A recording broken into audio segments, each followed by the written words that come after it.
On 3, 2, 1. We are speaking with the one and only Chris Jericho. He is involved, or he produced the film I'm Too Old for This Shit, a heavy metal tale, or heavy metal fairy tale, as we say.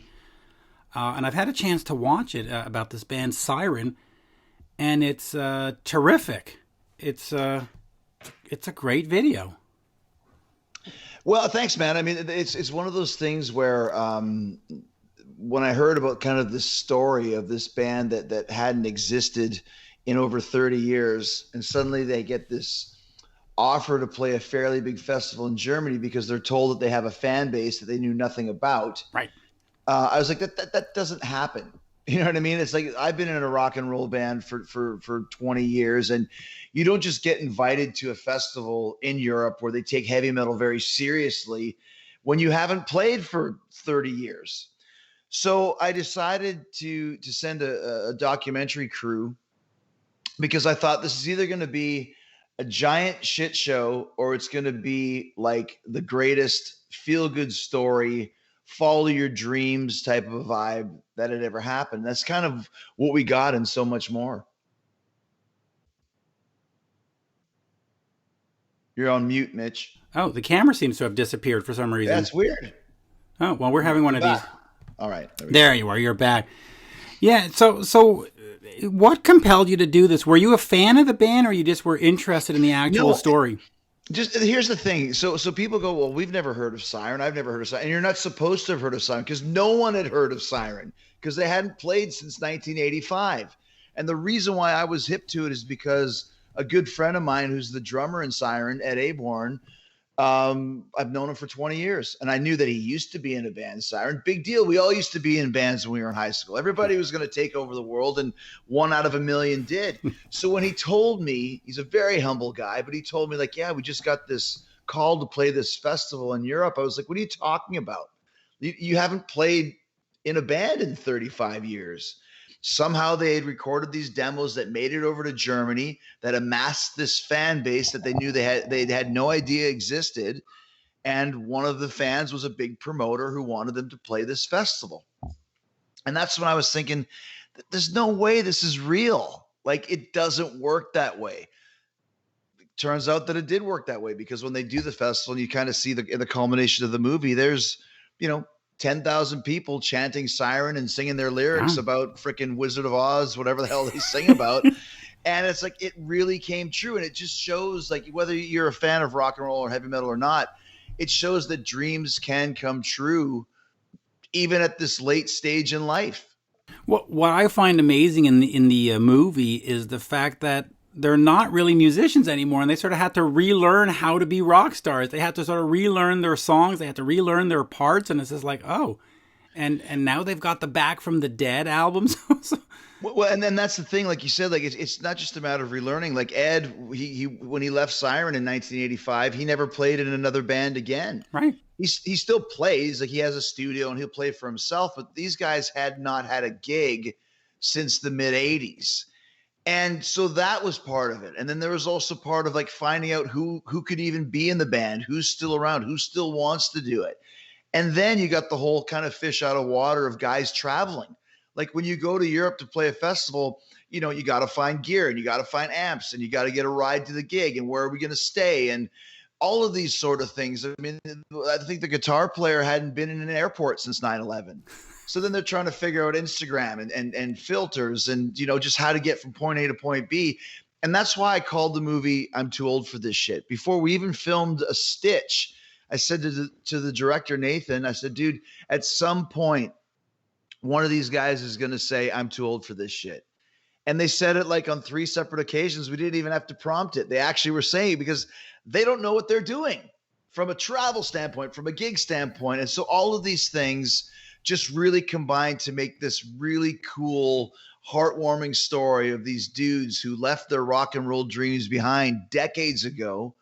And yet for this one weekend, like you mentioned, they are rock stars. They're rock stars. And it's funny because, I'm over 50 and when I do the rock interview stuff, and I say this all the time, I go, I'm too old for this shit.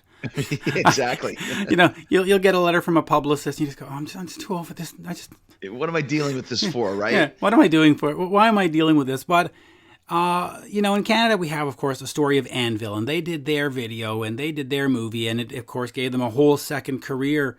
You've probably talked to the guys since this has come out, or since the previews, and people are talking.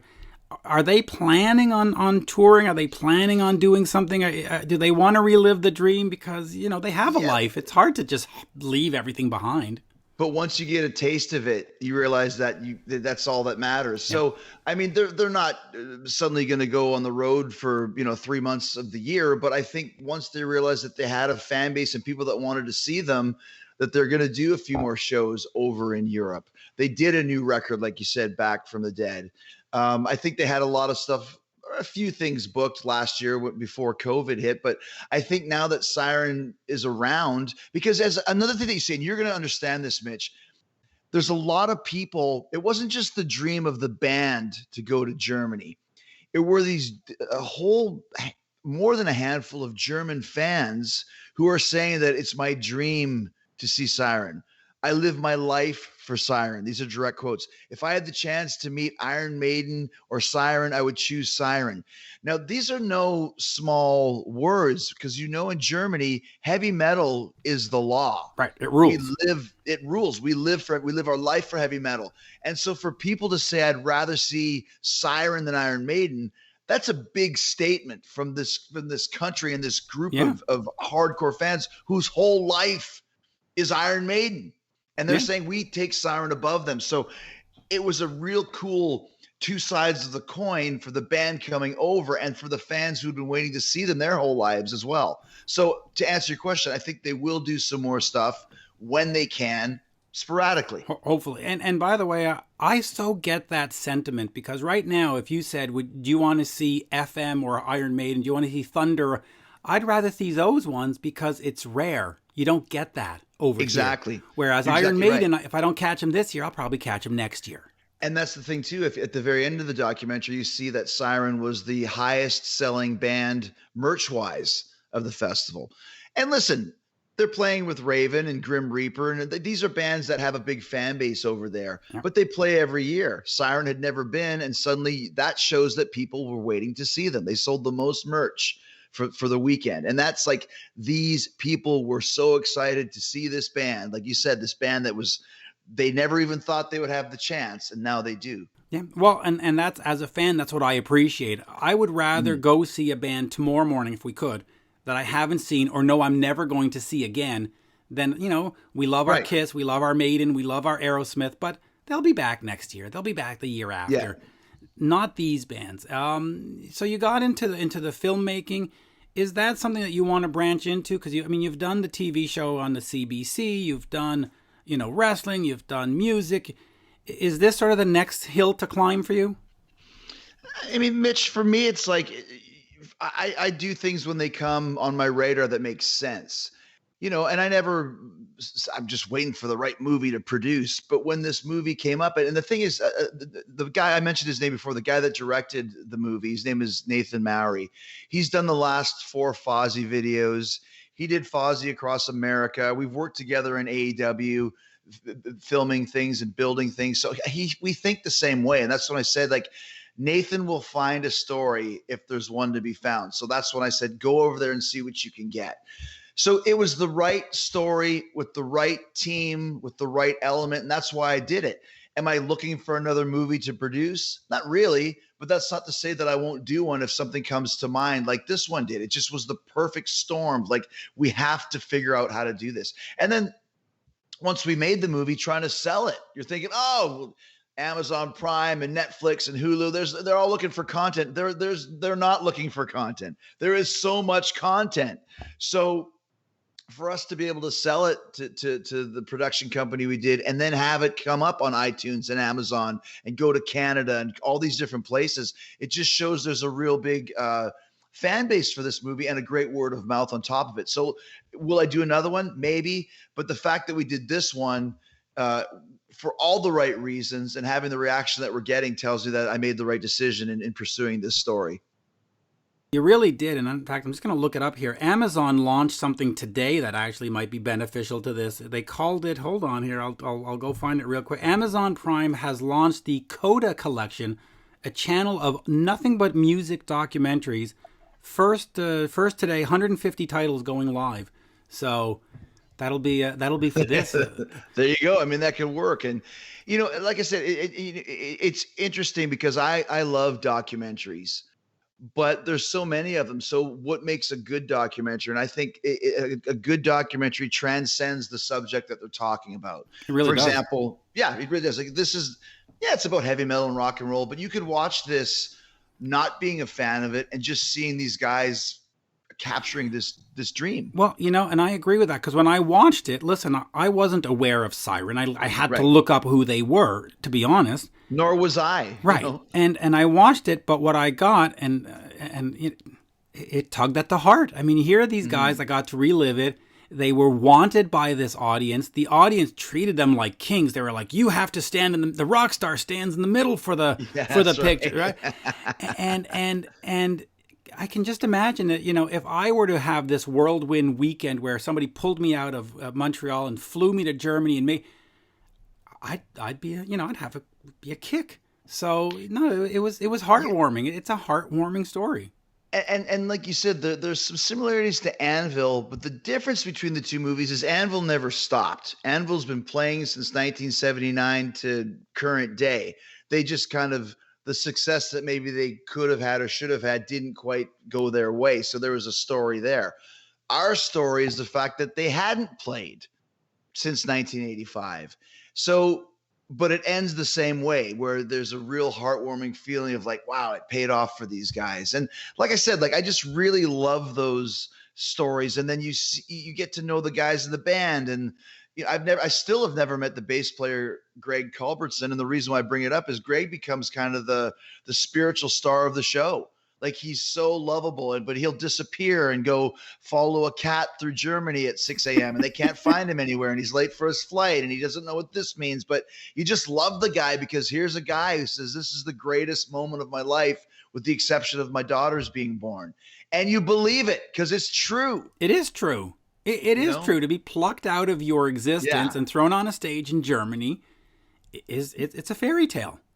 Yeah, and then I love the end too, where they turn around and it's the typical, band shot that we all do at festivals where, you're the photographer and the band, and you turn around and the photographer stands with the drum riser and the crowd's behind you.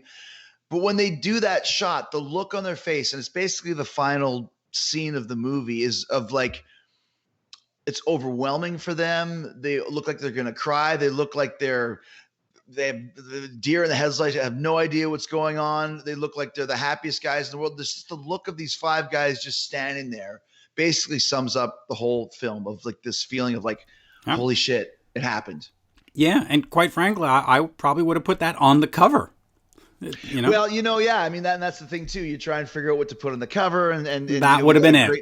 That would have been it had we had the right shot. Because once again, like trying to get the footage from these guys too, like it's not easy to do that. The festival's called Keep It True. So now we got to try and figure out what to do. And they'll give us 3 minutes of one song. And if you want more, it's going to cost you, 10,000 euros or whatever the hell it is. And it's like, fuck, man, I'm making this, on a wing and a prayer. So let's take the 3 minutes and see what we can do with it. And it's amazing. So, it's one of those things as a learning process for me as a producer, which I've never done before. It's another feather in your cap that gives you more experience to deal with all the things that we have to deal with when you go on a tour, for example. Now, it's amazing because there's a festival up here called Montebello Rock Fest, and I don't know if you actually played that, but we haven't. Twisted Sister came for their 40th anniversary, and they were shooting a documentary, and the film guy, he had the all access pass, and he went into the pit, and they threw him out. They go, "You didn't ask permission." They go, "It's our band. I have an all access pass." They go, "No, you can't film at our festival." And you're like, "What do you mean you can't film at our festival?" Yes, yeah. They all have their own rules. And then once again, too, dealing with a German festival, which is a language barrier, an attitude barrier. So once again, we were able to get everything that we needed, and we did a lot of edits on it. And, I spent a lot of time on this film to get it exactly right. And once again, working with Nathan, I'll say, dude, you got to cut a second here and add a second there. Most people might think I'm crazy, but I know what I like, and I know what I want to see as far as building this story. Yeah. And, one thing I love too about it is when you see a documentary, like, for example, here's a documentary of the Stones touring the States in 1972. It's all archival footage. What can we find?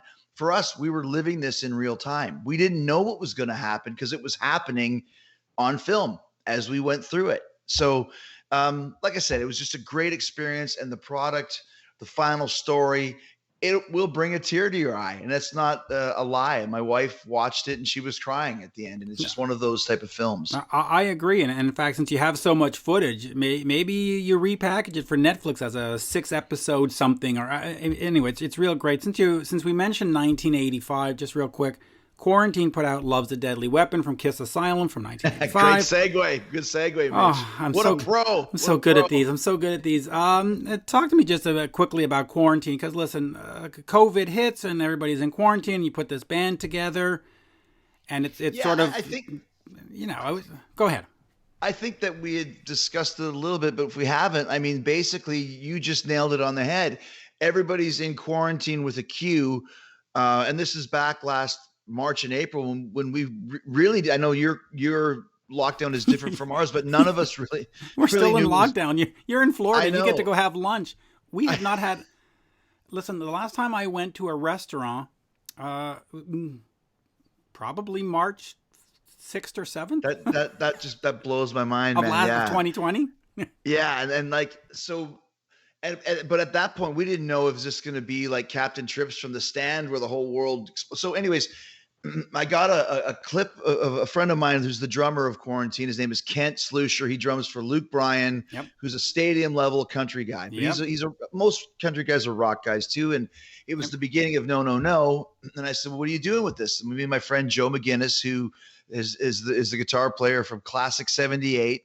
Which for Kiss fans is a band that plays songs in the style of Kiss from 1978, but not actual Kiss songs. But they're all originals, and it's like they're nailing it. So like there's so many Kiss, like Charlie Benanti and John Five. They love this band. And by the way, Luke Bryan was a concert that I was going to in August, and it got canceled. So Luke's a canceled show for me.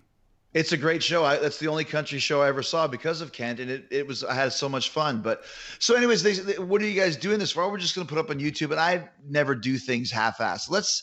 There's so many bands that aren't releasing songs right now because they don't want to release something without a tour. Let's grab PJ from Trickster. He toured with Kiss. He's got the cred for that. And let's release it as a single and see what we can do with it. And the song went all the way to number 25 on the Billboard Rock charts. Which is insane. Insane. It's the highest charting single from the Crazy Nights record. I know. It charted higher than Reason to Live and Crazy Nights, which Paul is loving, I'm sure. But anyway, so once we did it was like we had so much fun with it. Like, this is really cool. Let's continue on of doing this 80s Kiss cover band that only plays stuff from the non-makeup era that's not a hit. That's our rule. It can't have a video. Or it can have been released as a single, and see what we can do with it. So wait a minute, you can't touch Unmasked, The Elder, or Creatures of the Night then? You can't. Oh, that's and you also can't touch Heaven's on Fire or Lick It Up or All Hell's Breaking Loose or Turn on the Night or anything that has a video attached to it. Rise to It, Domino. Because Naked City done by Kuarantine could be quite something.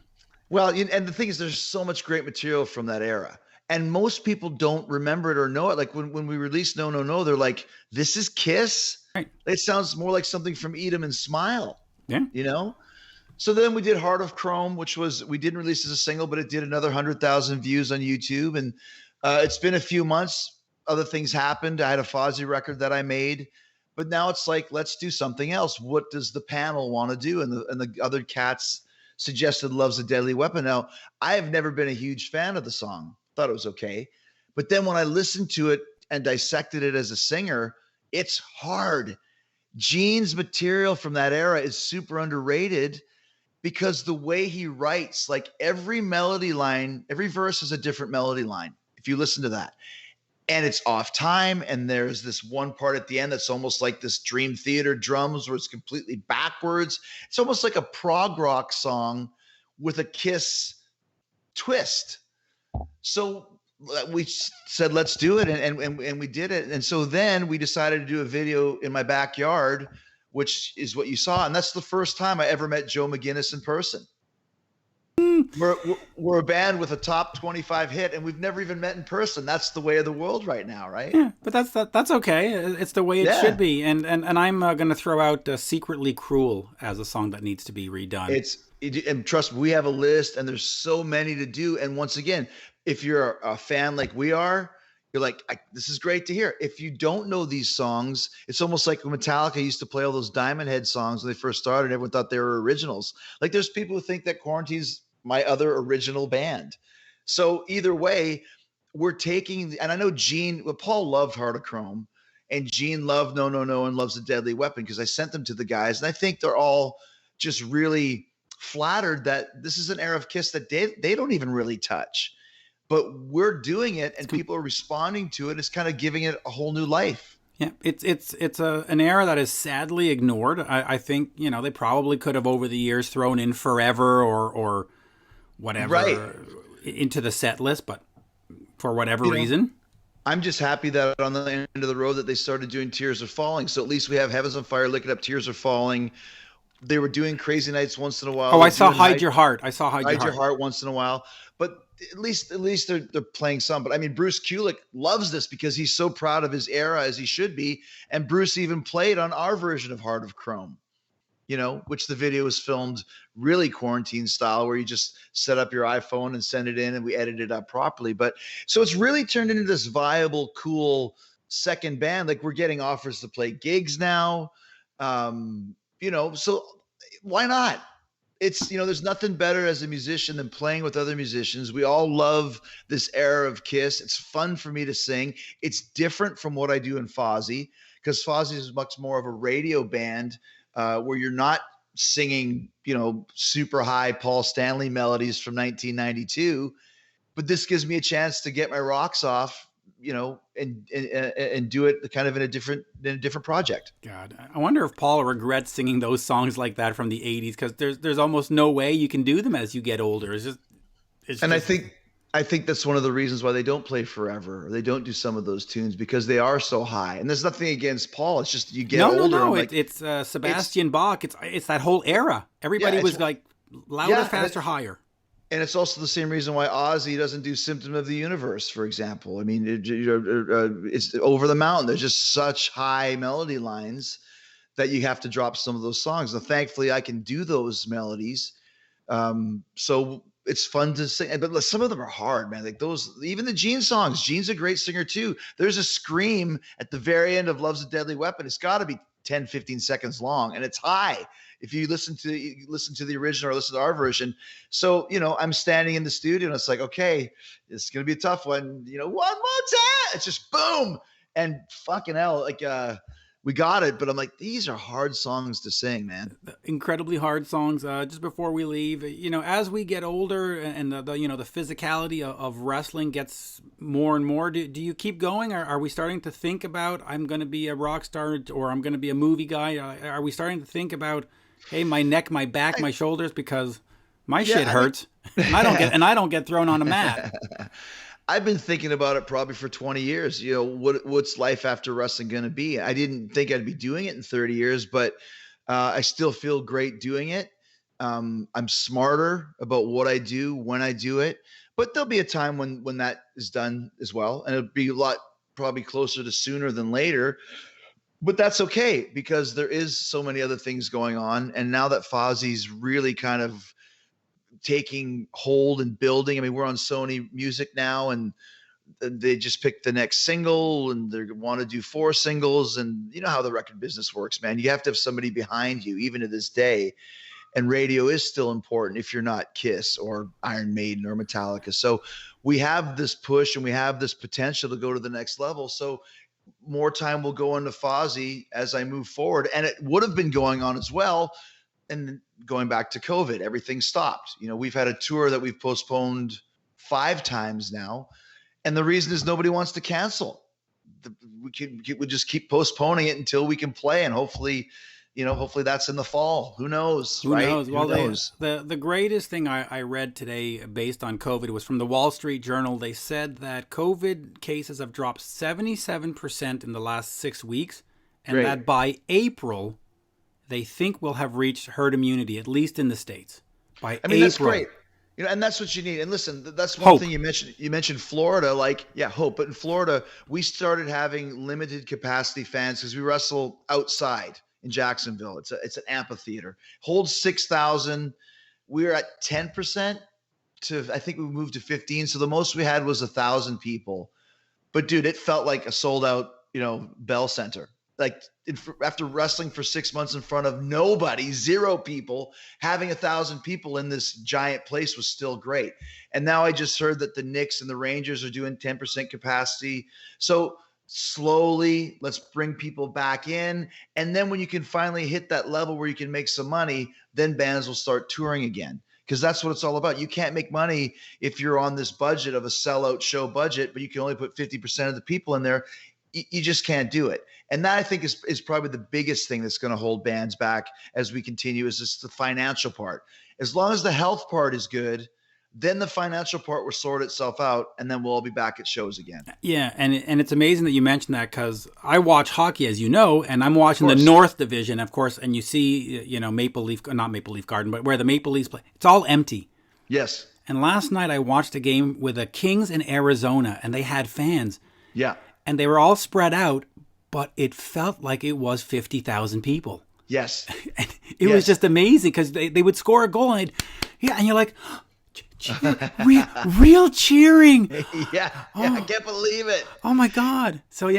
And I went to the Super Bowl because it was in Tampa, and it was 20% or maybe 25. I mean, obviously this is a 60,000 seat stadium. So, but it was like 1 or 2 people, then 1 or 2 cardboard cutouts.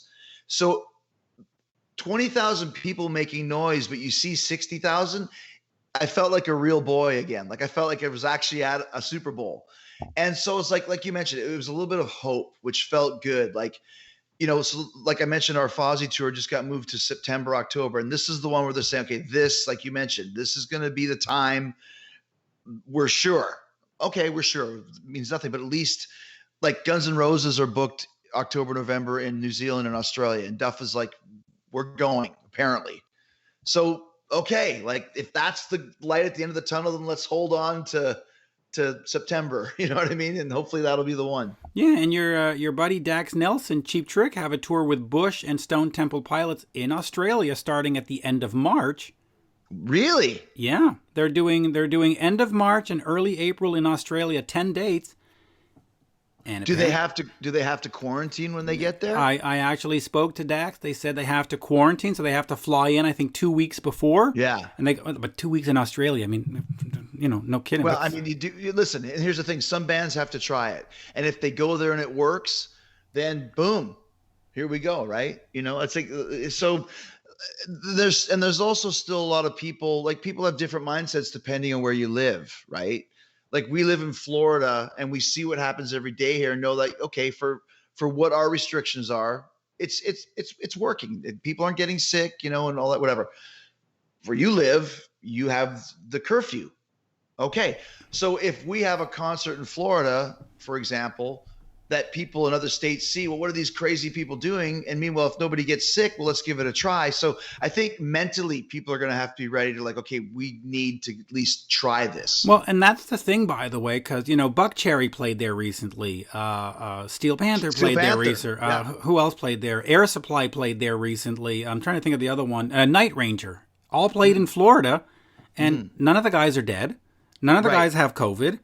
And so you sit here in Montreal and you go, well, it seems like they're doing the wrong thing, but yet nothing seems to be happening. So it's almost like it's not fair. And I get that. Like for me in Florida, even us wrestling, like Mitch, I've been sweating, spitting, bleeding on guys since March, and we have had very minimal cases. We have 350 employees and crew that test every week.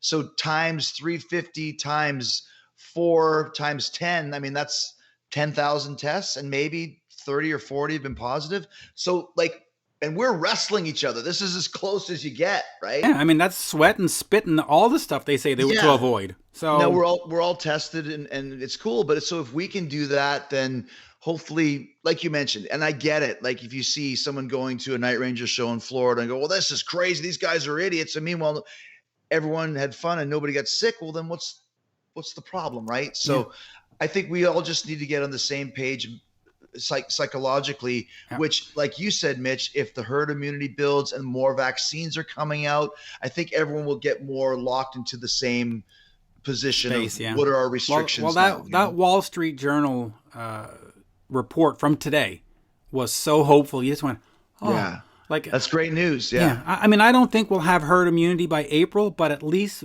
maybe July.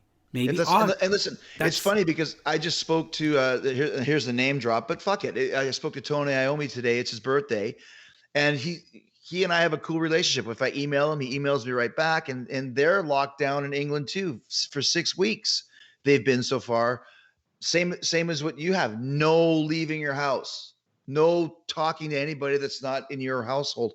So once again, so Canada's like this and England's like this. Now the United States, some states are this way and some states are that way. So all that matters is we get back to normal. And by the way, statistically, California and Florida, who are diametrically opposed in their measures, have the exact same result.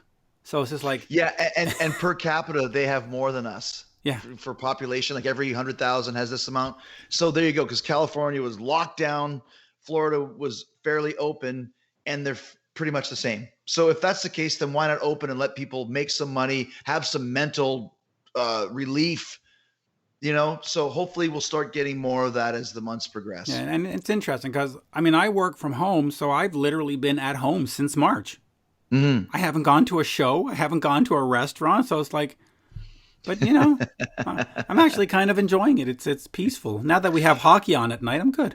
And as long as the Habs keep winning, we're good. I'm too old for this shit. A heavy metal fairy tale. You can go stream it on. I know I saw it on Apple, so it is available, folks. Go watch everywhere. it. Yeah. If you're locked down, you got nothing to do. This is a fun 90 minutes. That'll make you feel a little bit better about life.